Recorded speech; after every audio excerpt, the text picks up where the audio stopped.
Good afternoon, everyone, and welcome to Fridays with Keenan's Cutting Edge. My name is Jenna, and I will be your host as we explore the dynamic world of Don Keenan's trial philosophy, The Cutting Edge. Those of you joining us live this afternoon have the opportunity to ask questions and interact with our speaker.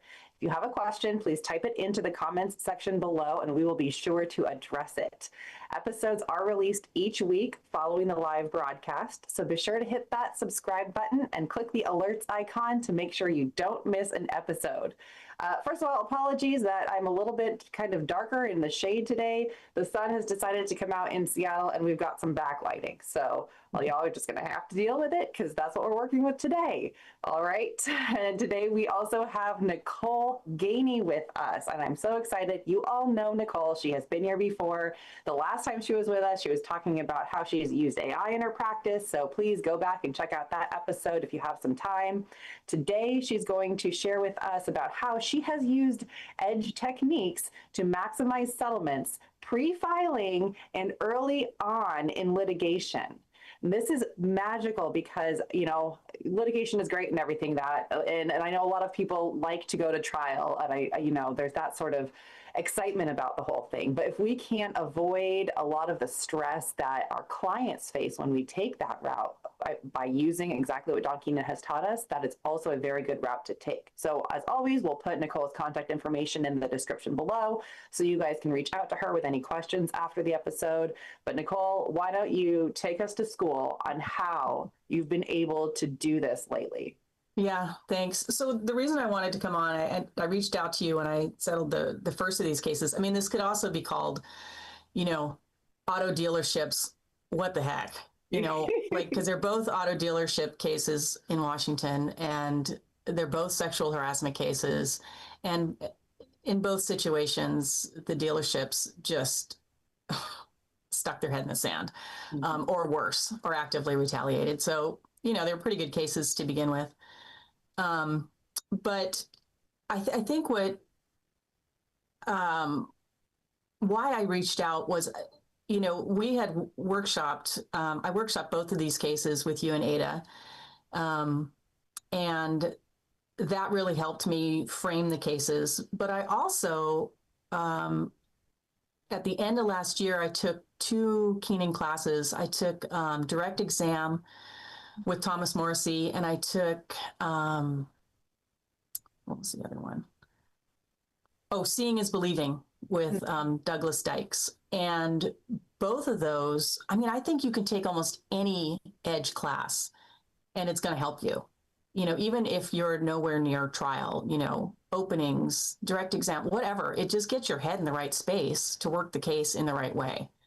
And that was just so helpful with those 2 cases. So, I mean, I was just all in Keenan and it worked out. So the first one, the one that settled pre-filing, you know, I used that, you know, Papa Don is always talking about that momentum, that boom, boom, boom. You have to keep hitting them. You have to keep pushing the case forward from your letter of representation on, and always give a deadline. And so I hadn't really done that in the past. I'm like, I can't demand that they give me, for example, the insurance policy, but I did. I'm like, you know, I just demanded it and I gave a deadline and I demanded all their evidence and I gave a deadline.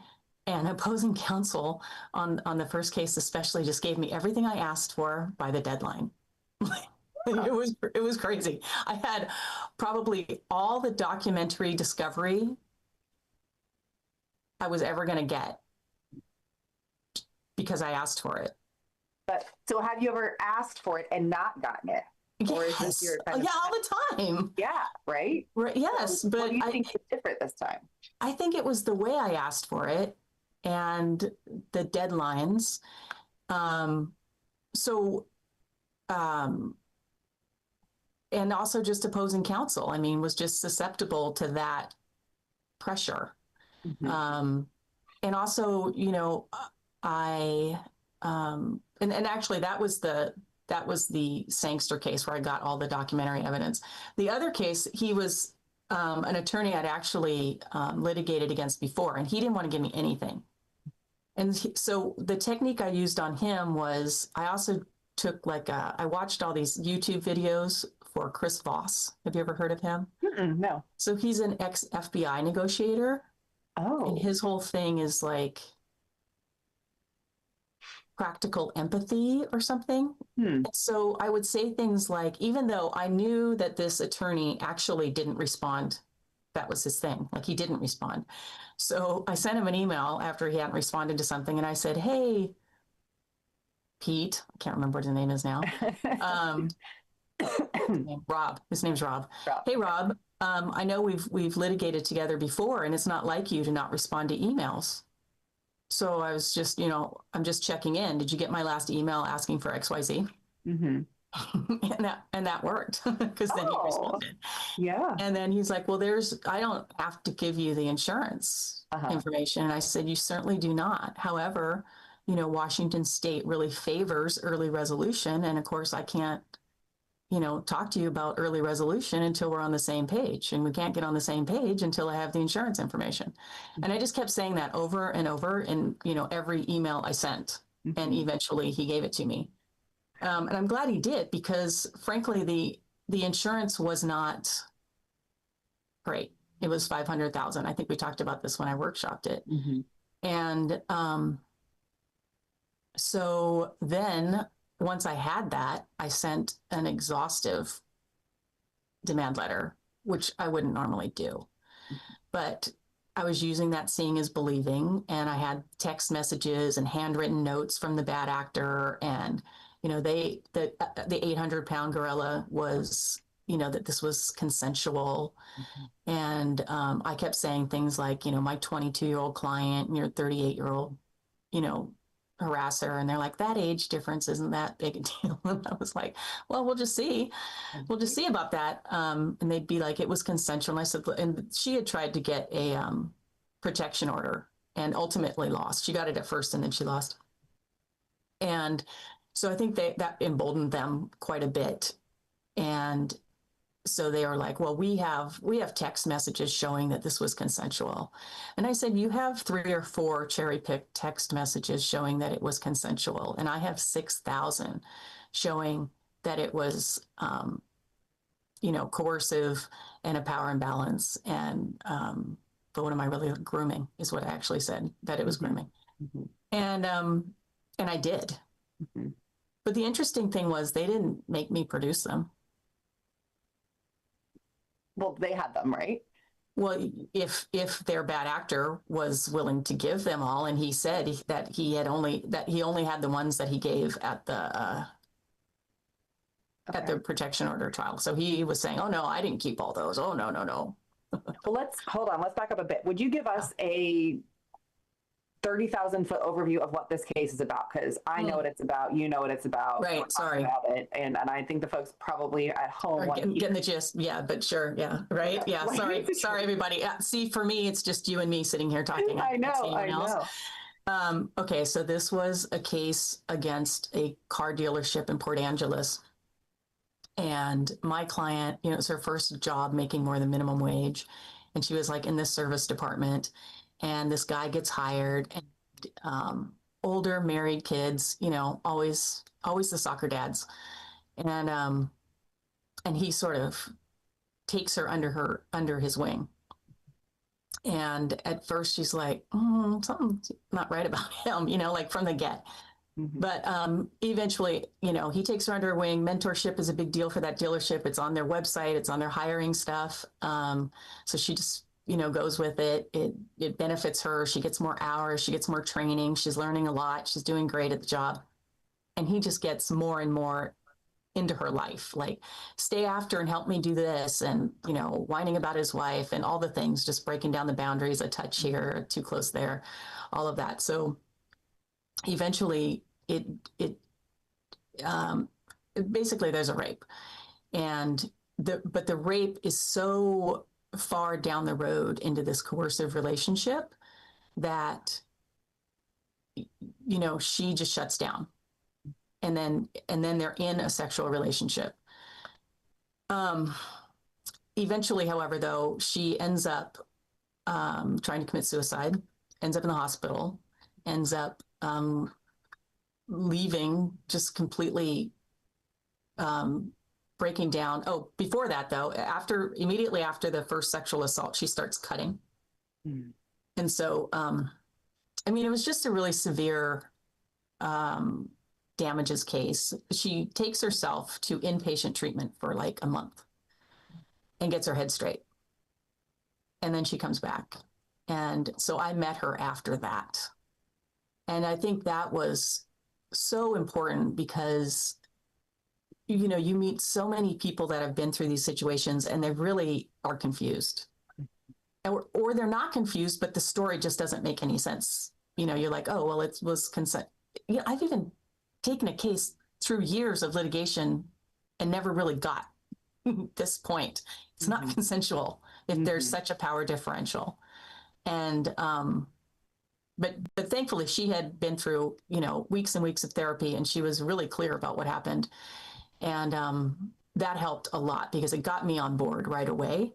And I did the biography. I went up to Port Angeles. I spent a lot of time with her, really got her full history, her story, her family, all of that. And so that, again, was so important. You learned that in direct exam, right? Mm-hmm. That's a client bio. Tell us a smidge about that before we keep going. Yeah. So, you know, with the Keenan theory, you want to get your client bio early, and it's not like some form you send them to fill out. I mean, you can send them a form to fill out to start, but then you want to spend time with that client, you know, hours with that client, listening to them, understanding how they were raised, understanding how they got to where they are, understanding how important that job was, of what it meant to them. It's just so helpful for dealing with the 800-pound gorilla when that comes. And that's especially true in that other case I get to. But, you know, in this case, I think the 800-pound gorilla was just, well, when we get into systems failure, she didn't report. In fact, she told the company, no, my suicide attempt has nothing to do with work. I've been dealing with this for a while. And is this the one that they sent something saying, are you ever uncomfortable in the workplace? And she said, no, or was that the other one? Yeah, that's this one. Yeah, so she unreported. Yeah, she unreported, the opposite of reporting for sure. And, you know, and what we basically nailed down is that, you know, they wouldn't have asked if they didn't know. And, you know, it gets complicated, and his wife gets involved and tells her that she needs to take the fall for this. And if anybody questions, she needs to take the fall. So that had happened before the company called and asked that question. So, I mean, they were really setting her up to go quietly, you know, just get out of here. So yeah, so the client bio, dealing with the 800-pound gorilla, and really getting into the system failures, even though the bad actor was so distracting, right? And I had to explain to her, you know, I know for you, this is all about him, but this is not all about him. And this would not have probably happened to you if that company had done the right thing. And luckily, as you know, these guys almost never just wake up one day and decide to do this, right? They've done it before. And the bad actor had taken his phone out one day and showed her that this other woman had accused him of some sort of sexual impropriety, sexual harassment at his last job. And isn't she the B word? And isn't she gross? And I would never, and right? And she remembered that woman's name. And so later on, she, you know, after I got involved, and right before I got involved, I think for the protection order, she had contacted her. And that woman said, yeah, you know, it wasn't, you know, I reported him right away and they fired him, and that's why I still have my job. But I can't talk to you, which I think means she also had some sort of settlement, which she didn't understand could not be gagged because we have silence no more. But yeah. But so I don't know exactly what happened to her, but I do know that something did, and that the bad actor was not quiet about it. And if he told my client, he probably told the guys that hired him. And so it was really helpful to have that not only as notice, right, for the company and their system failure, but to explain to my client how what happened to her was so much worse because the company turned a blind eye to it. Mm-hmm. See what happens when the company does the right thing? That woman that you're talking to is good. She's fine. She's mentally, physically, and spiritually okay because the company did the right thing, fired the bad actor. She kept her job. She's validated. She's safe. That's what's supposed to happen. And so, that was really helpful to explain, because you say system failure to a client and they're like, what? What are you talking about? And how did you overcome the fact that, arguably, I'm the company. I tried to figure it out, but she kept telling me, no, no, no. I mean, she said she was fine and none of this was happening. So how was I supposed to do the right thing if I didn't know? Well, and the thing is, it's not like they said, they didn't get specific in their questions. They never asked, is this guy bugging you? They never, it was all about, it was very, it was very vague and ass covering. And what there was evidence that he had asked her or talked to her about moving her car. So there were cameras everywhere at this place.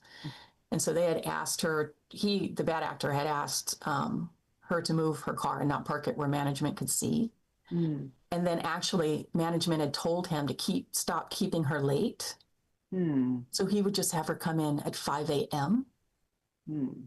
And she clocked in every time for all of that. So I knew there was going to be evidence of her working hours that didn't make any freaking sense. And that they would have seen that through the whole time. I was thinking, seeing is believing already. I'm looking at putting her time card information into a visual, and then pairing it with the text and the things where he's saying management, blah, blah, blah. So I knew I could get over their BS. We didn't know anything if it got there. And I put a lot of that into the demand letters, a lot of visuals, a lot of text messages, pictures of her scars from cutting, picture of the box cutter, which was actually theirs. Yeah. Okay. And so how do you think what was the linchpin, the turning point for them in understanding, and that they were going to be facing some serious issues here? I sent just a beefed up version of, a regular Edge demand letter. And the truth is the insurance was only $500,000. And, of course, all of our demand letters are mid seven figures because that's what these cases, if you did it right and you went to trial, you could get that. And I think on a case where there's sexual assault and there's self-cutting and there's, medical documentation, I didn't even have to show them that, but there was, or, her therapists are like, spelled it out, complex PTSD in relationship to coercive workplace relationship. Oh, wow. I mean, it doesn't get more clear than that. I never even told them that because I didn't want them digging into our medical records if I didn't have to. But I knew it was there. And so I think that when you dig into the case and the case and the client, the same words that wouldn't get you anywhere if they were just words seem to have more of an impact. So, I worked up the damages like I normally would. I threw in all the cases that we use. And then I called him and I said, look, there's not enough insurance. And he's like, fine. I said, but I will take the insurance.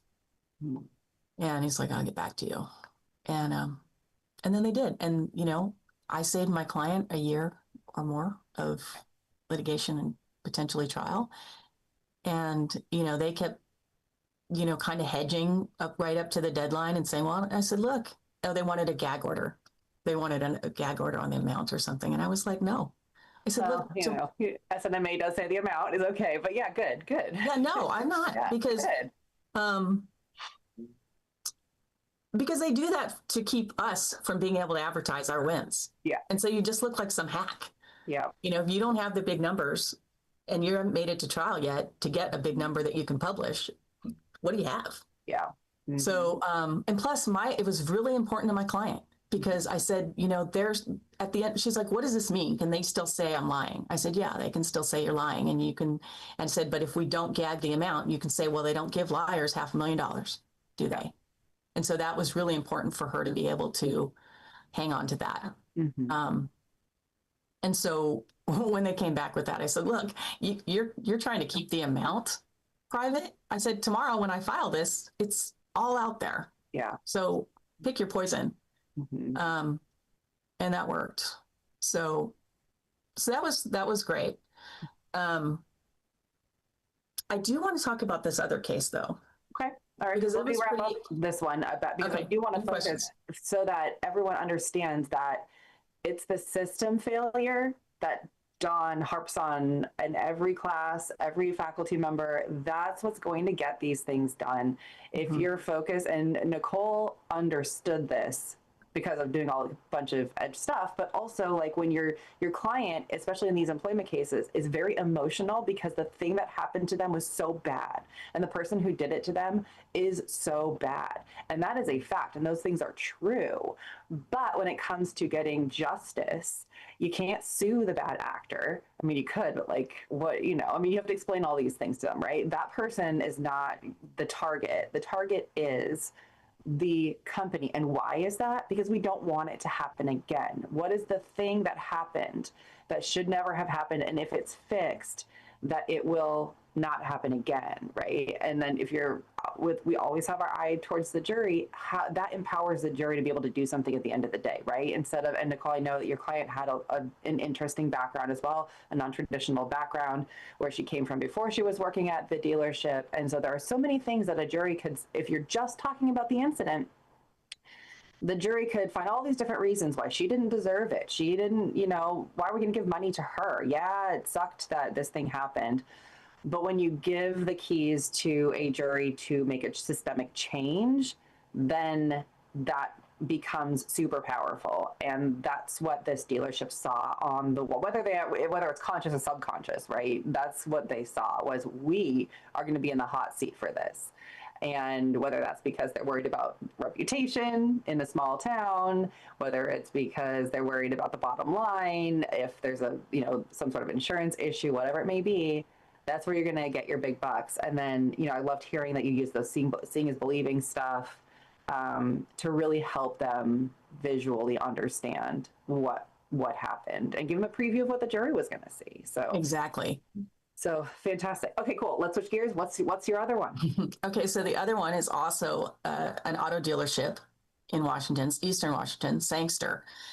And this case I loved so much. It was the first time that I had focus grouped a case myself, from the putting the ads out there to getting it done.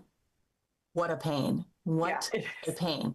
It took me weeks longer than I thought because I couldn't get enough people of the same demographic of Wenatchee.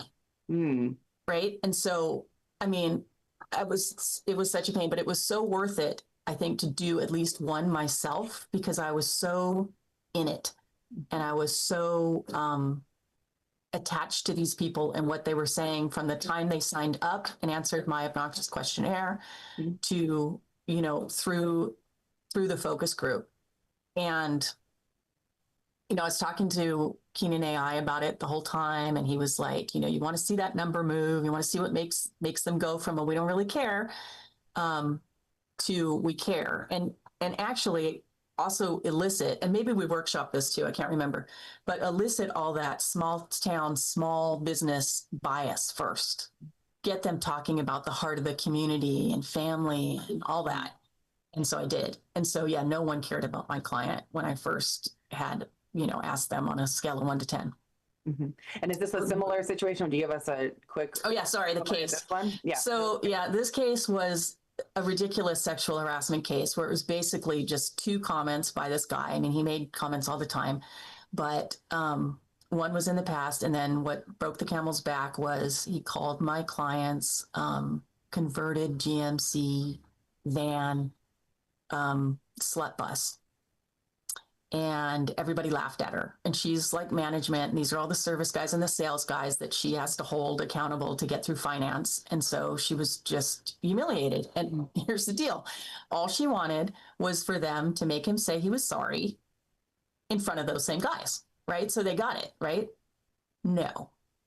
Family business owned by dad and 3 sons and the nephew. I mean, frat house galore. And you weren't going to tell these guys anything about anything, right? And super big on loyalty. And once she complained, opposing counsel had made a point to say that they were very sad because she complained in writing. What? So they can't deny it? They're sad they can't deny it? Well, gee, I'm sorry. She said too. They're so sad there was evidence of this thing. Yeah, so what they did is they had this HR guy who was really good friends with my client before this. And I think what they did was they said, hey, we'll handle this. And 3 days later, they invite her into a meeting and they're like, are you happy here? Do you like your job? No. And so she's like, I'm fine. I mean, I did make a confidential complaint about someone, but they're like, yeah, we know all about that. And that's just him. And he says stuff like that about my wife, calls my wife a hoe. And, basically, why are you being so sensitive? And if you don't like it, here, get out. Okay. Now, of course, they denied all this later, but that's what she said happened. And then within 2 weeks, they do their investigation. They get hysterical written declarations supposedly protecting the bad actor, but they were so full of admissions that they were just awesome. Was it all that same sort of stuff? Like this? Oh, it was like here. Yes. Yeah. This one letter just outlined the horrific culture, the fact that they swear and use slurs against each other on a daily basis. And I was like, did anyone investigate after this at this professional dealership? Yeah, it was pretty awesome. And so then she's asking for follow-up on the investigation. Oh, and she tells them, I'm being retaliated against. They tried to get me to quit last Friday. No follow-up on that. There was no follow-up on ownership. There was only follow-up on low-level employees. Makes sense, right? HR guy didn't want to get fired. And so then her mom was dying. And so she asked for FMLA. And then she called out late and she called out off, and then they fired her. And so there was a little 800-pound gorilla, and like a no-show kind of a thing. Yeah, totally. They're like, well, it's a no-show. I'm like, well, it's not a no-show because she told you she wasn't coming in. And they're like, well, she didn't call, and she didn't call her manager. I mean, the HR guy did all this stuff after the fact. Like, we called it the sticky note defense. Because he just would put sticky notes on these exhibits and make shit up. And so that was just so much fun to use in my demands. And then they said that her manager asked her where she was after she called out, and she didn't respond. But we had the response text. But they swore they didn't. And so they didn't want to give us that. So I used that Keenan, like, give me it. Why aren't you giving it to me? I know these texts exist. Give me. And, they sort of trickled in. But why the focus group was so important. Do you have any questions about any of that so far? No. Okay. So the focus group showed me that what they cared the most about was that there was drinking and guns in the workplace. So it's Wenatchee. People have guns and they hunt and whatever, but these guys were just drinking a lot, and it's supposedly, according to them, after work in the back, but on the premises. And so for the system failure, I got their policies, and their policies absolutely forbid alcohol in the premises, to point that they gave themselves permission to search people if needed. I'm like, that's kind of harsh. Do they have a history of alcohol in the workplace that they're really? I don't know. Same thing with guns. No guns in the workplace unless you have a permit and written permission from the owners. Well, how fun was it for me to ask if the guy that left his gun in the bathroom, the public restroom, by the way, and lost it, had a, a permit or written permission from the owners? I asked it in every deposition. Mm-hmm. Also, in every deposition, I asked about this drinking, this happy hour that happened all the time. And they would all say, a few times a week, once or twice a week. And I'd say, well, once or twice or a few, because a few is 3. And then I always ask each one of them, well, when was the last time you were out there drinking? And they'd be like Saturday or yesterday or whatever. Well, who else was there? And then I'd ask the next person, when was the last time? Well, who else was there? And, it was just so obvious that this was a regular thing, that they did not care if people, like they didn't fire the guy who lost his supposedly unloaded gun in the restroom. Mm-hmm. But my client was like, oh no, it was loaded. He was freaking out. He's like, has anyone seen my gun? I really need to find one. They didn't fire him. They didn't even write him up. They just told him, supposedly, don't you ever bring that gun to work again. Mm-hmm. Well, did he? I don't know. Like, you guys are fun. So because I had done that focus group and because I knew that that's what they cared about, like they were sort of okay, interested in the investigation, no investigation, but what they really cared about was, they're like, if these guys are like, can't wait to get off work to go drink in the back with each other, mm-hmm. and people are leaving a loaded gun in the bathroom and they don't care, like, what else are they doing? In fact, mm-hmm. what are they doing? And they pretty much nailed the environment. Like the owner was in his 80s. He didn't care. Like, he had made all his money. He would just sit and entertain people all day. Mm-hmm. So people would just come in to sort of party with him, party with Dawn, Sangster. And they would be talking shit, I mean, she was like, it was so sexist, so racist all the time. And you just knew, you just either found a way to laugh it off and suck it up, or you were out of there. Mm-hmm. And so, this doesn't have to do with the focus group, but the focus group was really instrumental in showing me how to get around that natural bias towards a small company in a small town. Mm-hmm. And thankfully, because I'd done the biography of my client, I knew that, she was a small town girl. She had grown up in small town. She had lived in like the outback of Alaska. Mm-hmm.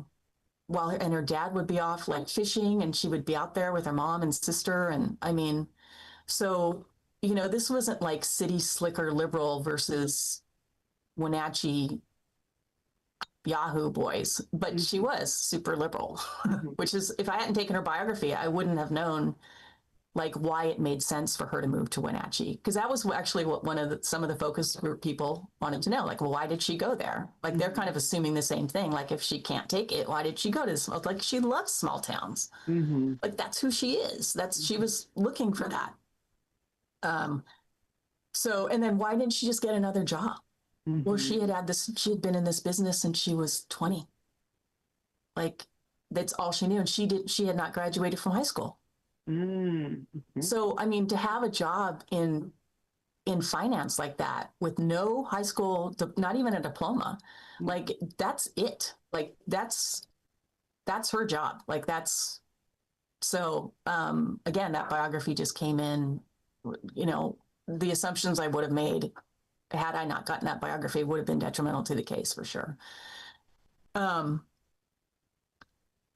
depositions got better and better because the more I took, the madder I got.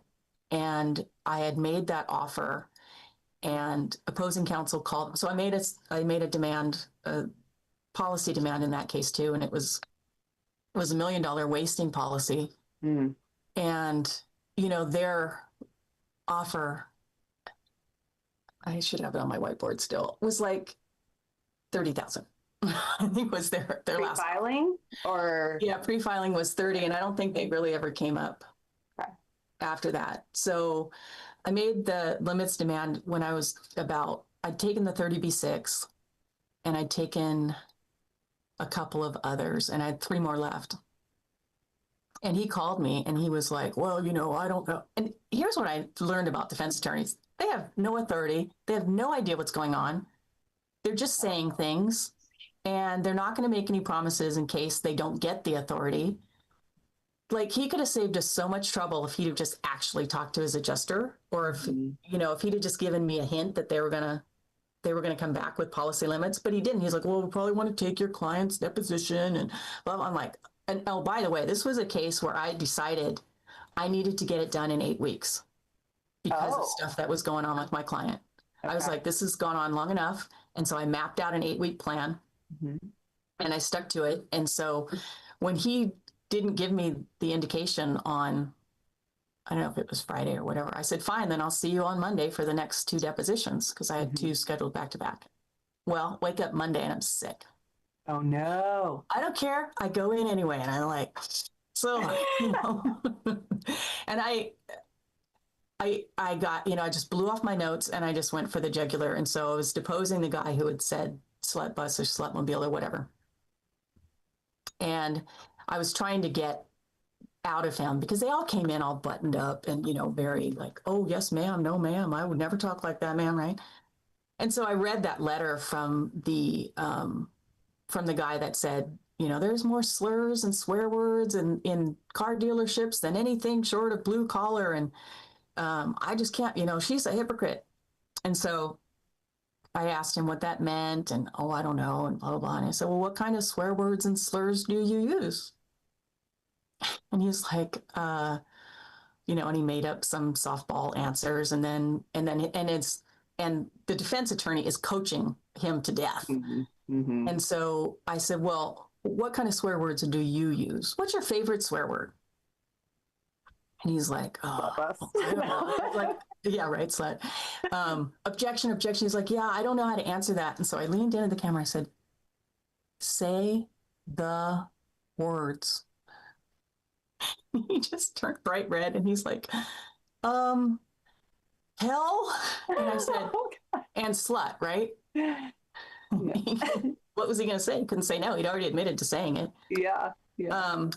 I also walked him through what slut bus meant. Okay. And that was super fun, What did he say? Oh, he said, oh, it's just a name for a van. I said, well, what kind of van? He's like, well, GMC can run. I said, well, and then what do you use the vans for? And he's like, well, I just used mine for driving around and, having beers with my friends. I said, well, then how do you think he got that name? Well, I think maybe some people, use them to, with girls. And I said, well, what with girls? And he said, well, dates and stuff. And I said, well, you don't need all that room just to go to the movies. I mean, I just wouldn't let up until he said, yeah, it's a bus where you take promiscuous girls to have sex with. I said, oh, wow, promiscuous girls, huh? Can't just be your girlfriend, or anything. I mean, dude. The unsavory sort. Yeah, sluts. So that was fun. And opposing counsel was just, objecting and screaming and what's he going to do? I mean, it's certainly relevant. And I think the fact that I was staring into the camera the whole time instead of using my outline and notes like I normally would was disconcerting to opposing counsel. Like, I have now memorized this case and I have, memorized what the important points are. And I'm not getting distracted by anything. And he's going to answer these questions. So, yeah, that was fun. And so then, so they come back with a wasted limits offer. And they say, well, we'll give you, $940. And I wrote back and I said, no. I said, you made me take those depositions. If you told me that this was going to happen, wouldn't have wasted that money. Because that was his excuse for, for being less than the million. And I said, get back to me by tomorrow at noon with $975 or an itemized, itemized invoice for your insurance carriers. I can't remember who it was now. And so they got back with $975. My client was like, are you sure they're not going to yank the $940? Yeah. They're like, now it's $920 because I just right. Yeah. So good job. So mean what you say and say what you mean, right? Yes. Over and over. You guys just drill that into us. And it's so true. And don't be afraid. Yeah. these guys really thought they had it, and they so didn't. And I think they wanted to settle before the owner's deposition. That was the only one I had left. Mm-hmm. And I'd taken the 30B6 first, and then the individual of that, their designee was their HR guy, took it again. And it was also on that day when I was sick, and I was just in no mood. And he had been so prepared that it made it worse for him, because he was trying to be someone he wasn't. He was trying to act like these rules, these stupid technical rules mattered, when I'd already gotten the other guys to say, no, I decided to fire at 10 a.m. I don't care if she wrote back. And you say she did, I say she didn't. My wife sends me texts all the time. I don't get them. So when did you decide to fire? 10 a.m. Who made the decision? I did. Anyone else involved? No.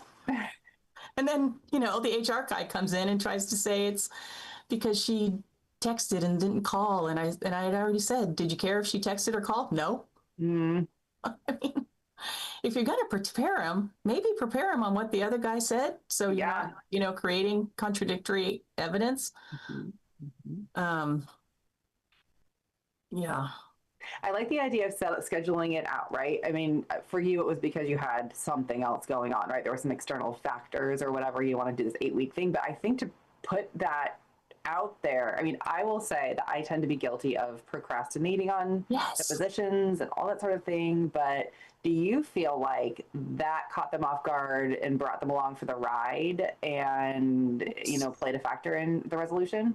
Everything, because I had to do, like I've been doing the case kind of like I do, which is I just let the defense set the pace after a certain point. After they have baffled you with so much BS, you can't even remember what discovery they produced and what they haven't. And like tracking it is just more of a hassle than just like, get it to me eventually, And this was just frankly, the client was just having a really tough time.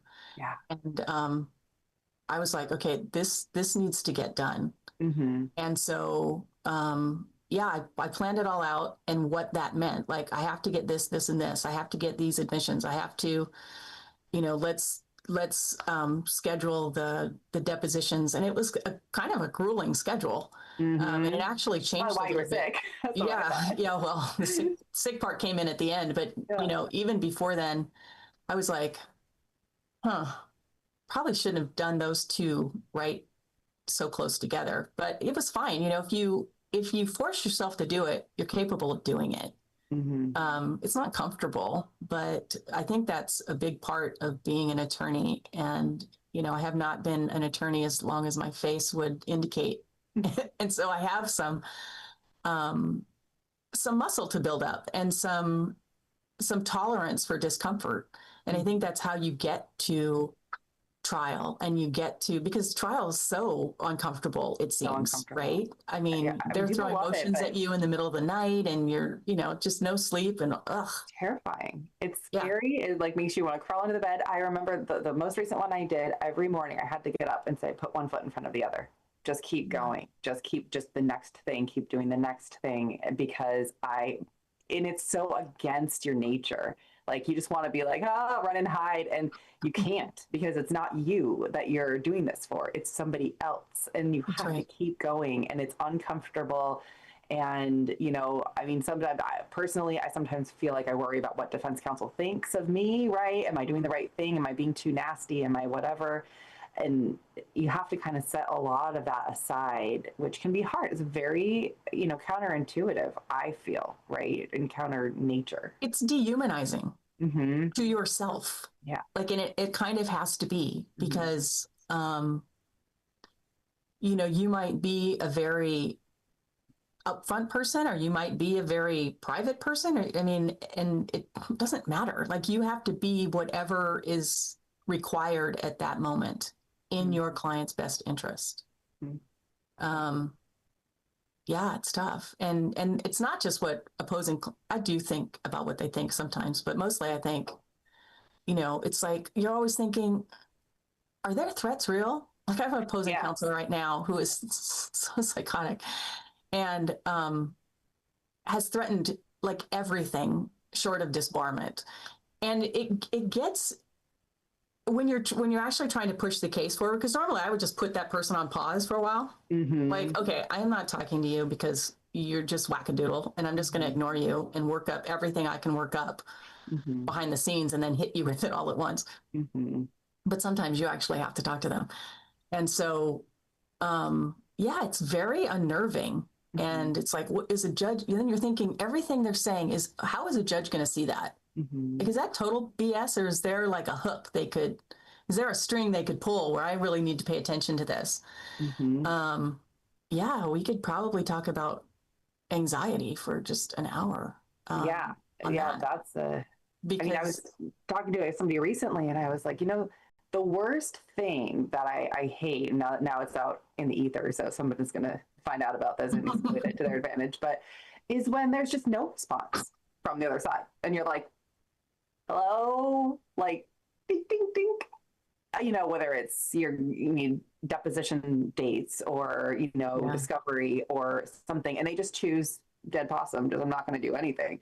And you're like, what the F do I do with this? Like, what do I do with this? Right. And I feel like in employment, a lot of times, because initially, sometimes that contact is with the employer.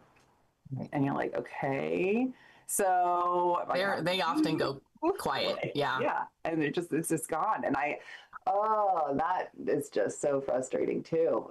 Just that is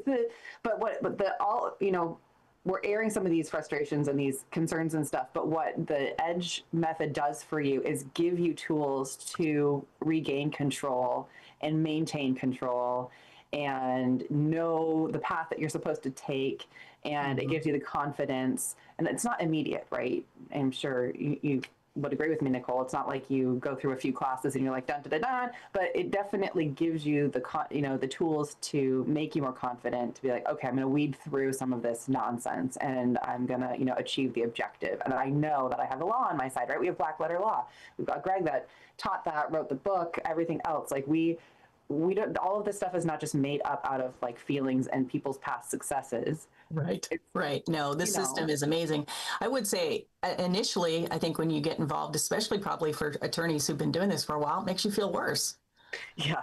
Right. It makes you feel worse. It's overwhelming. There's a lot of it. There's all these acronyms and things that don't make sense. And who's Bubba? And, but eventually it starts to click.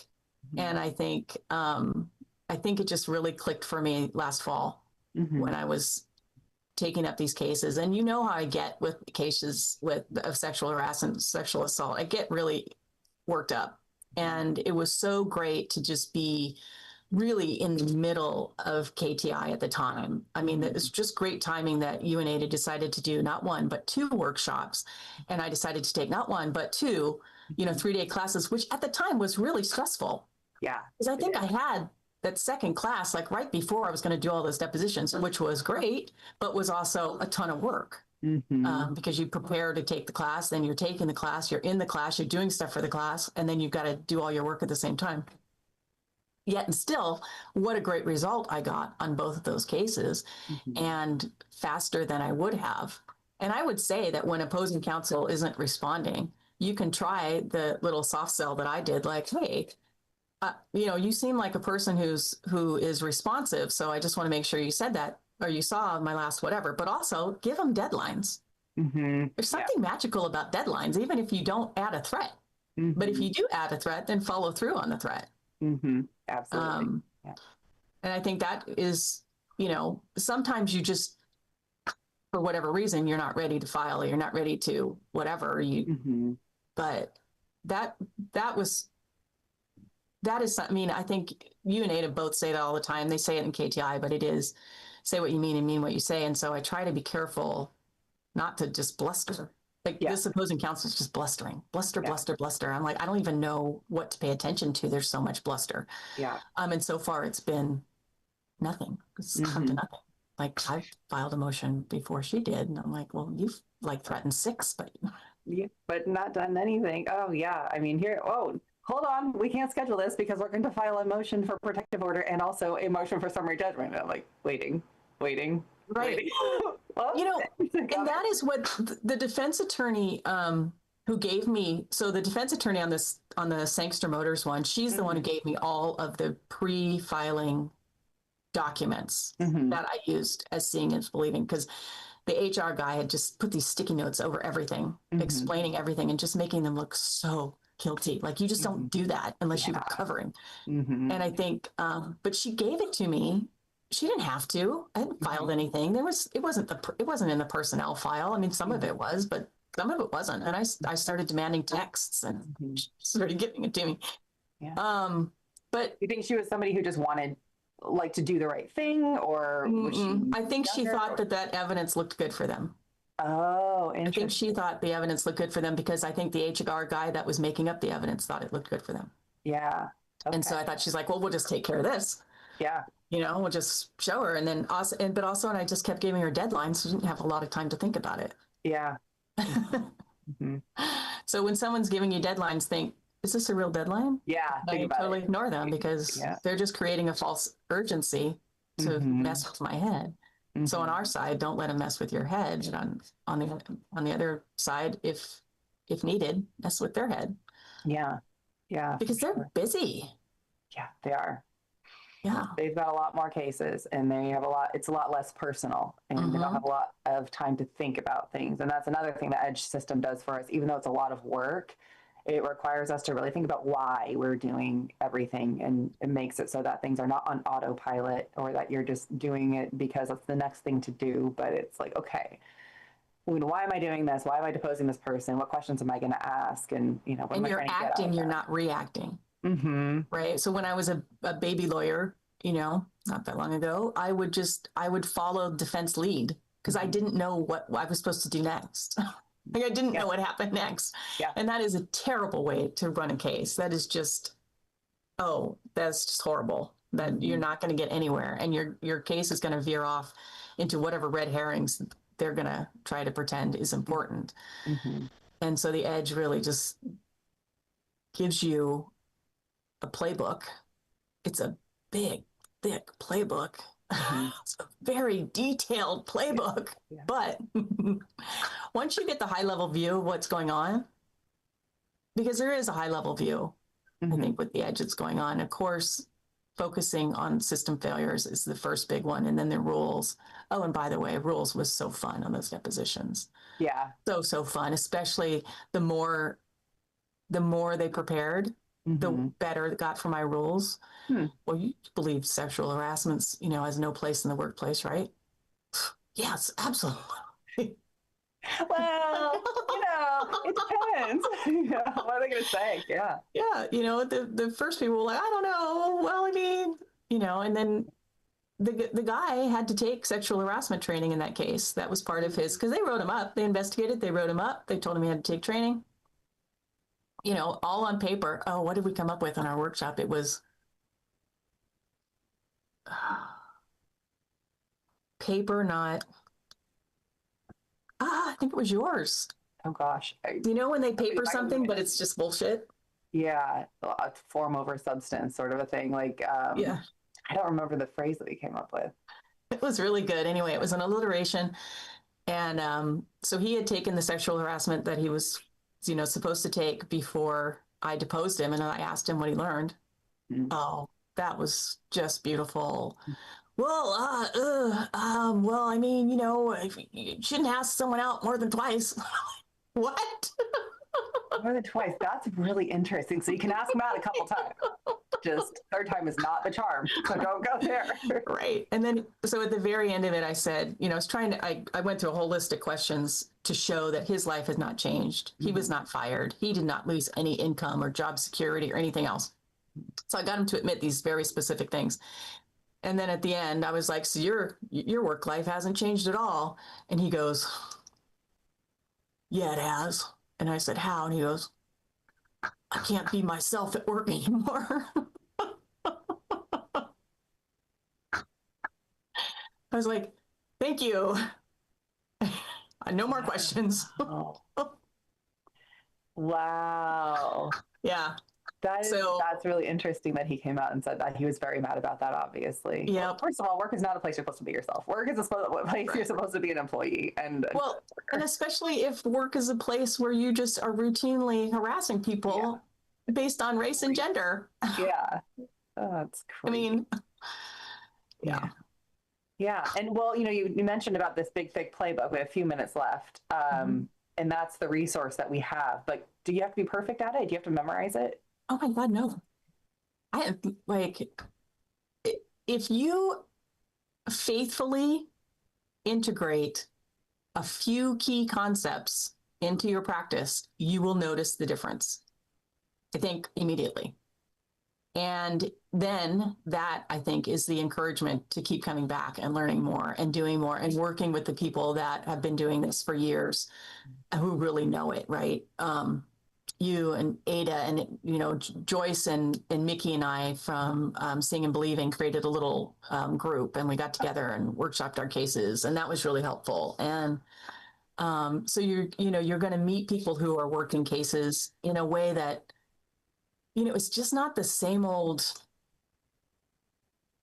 I don't even know how to describe, people that really don't care that much about their clients, or they do, but you know what I mean? They're tired. They're going to take whatever they can get and call it good. Right. And I think what the Edge shows and the results that Edge attorneys get when they go to trial inspires is there's so much more on the table than we know. And to just keep going and keep head. And that's the other thing. Every case I get, I have yet to be to trial, but I work up every case like I'm going to trial, and I mean it. I am working on my opening in the shower. I am talking to my client about what it's going to sound like. I am talking about their cross-examination before they've even had their deposition. And that gives you so much more energy to be active and not, what does he call it? Like an egg sucking dog or something? Like, there's one for you folks. You don't phrases, I don't even understand half of them. But you don't want to be begging. You don't want to throw a demand out there and wait and wait and wait. And then they come back with their $20,000 offer, whatever insulting thing. And then what do? And then it's like, or you think it's gonna settle at mediation because it always does. But yeah, at 10 cents on the dollar. Yeah. And it just feels bad. It feels good to be active in your case and to be proactive and to have a plan that includes going all the way to trial so that you get your nervous system ready for that eventuality instead of being like, whoa, I'm terrified, So I think that's just a really good psychological place to be in your cases. It also helps you pick better cases. Yeah. The worst cases I take are the ones where I'm like, well, I probably wouldn't want to see this go to trial, but, I'll take it because I feel sorry for this person and let's just see how it goes. Well, you know how it's going to go. It's going to go terrible. It's going to go badly. Yeah. Yes. Yeah. I still have a couple of those hanging around and I'm like, oh, it's so painful. It's so hard to get traction on because, Yeah. And then I don't feel motivated sometimes. And then I'm like, oh, this is just bad for everyone, Yeah. So, yeah. Don't take those. Yeah. So, yeah, so today we've heard from Nicole about, case selection here at the end, of course, which is, just overarching. We've heard about seeing is believing. We've heard about direct exam. We've heard about focus groups. We've heard about control and, meaning what you say and saying what you mean, moving things forward, taking control of the case. And these things Nicole has implemented in a reasonably short period of time once she really dove headfirst into the Edge and is already seeing results. And I know when I first started, it sounded a little bit pyramid scheming. I'm like, and you too can join and sell the product as well. No, but I remember when I first started, I took 2 classes and I went to, I'm blurry, and I went to trial on it. And you don't have to have it perfect. You just need to get the idea and you get the confidence from going to the classes and immersing yourself and knowing the folks and everything else. So thank you so much, Nicole, for being here. I think this is a wonderful episode. I'm really glad you reached out to me for it. I invite others who are listening or who have listened to past episodes to please reach out. If you have something you want to talk about, I'm always available. We've got Friday afternoons carved out. So if you want to share your knowledge or your experience, it can be anything with with our fellow Edge disciples, please, please reach out. And thank you for all of you who joined us for this week's episode of Fridays with Keenan's Cutting Edge. If you liked the episode, click the thumbs up to feed that YouTube algorithm. And don't forget to subscribe and sign up for alerts so you don't miss an episode. A couple of little things. Ada and I are hosting the employment seminar in Las Vegas. I will see you there, Nicole. Yes? Yes. And others as well. Yeah, so that's employment. We're in person. And so please sign up if you haven't yet. Ada and I also do some workshops that you heard Nicole reference, and they are as we are able to do them. So please keep your eye out if you're an employment person or if you want to become an employment person for emails involving that sort of thing. Reach out to me if you're interested also, because we don't blast anybody with that stuff because it's not every person does employment, of course, with the Edge. So join us in Vegas for a great lineup of speakers, some camaraderie and hanging out. And until next time, everyone have a wonderful weekend, and I will see you in the next episode.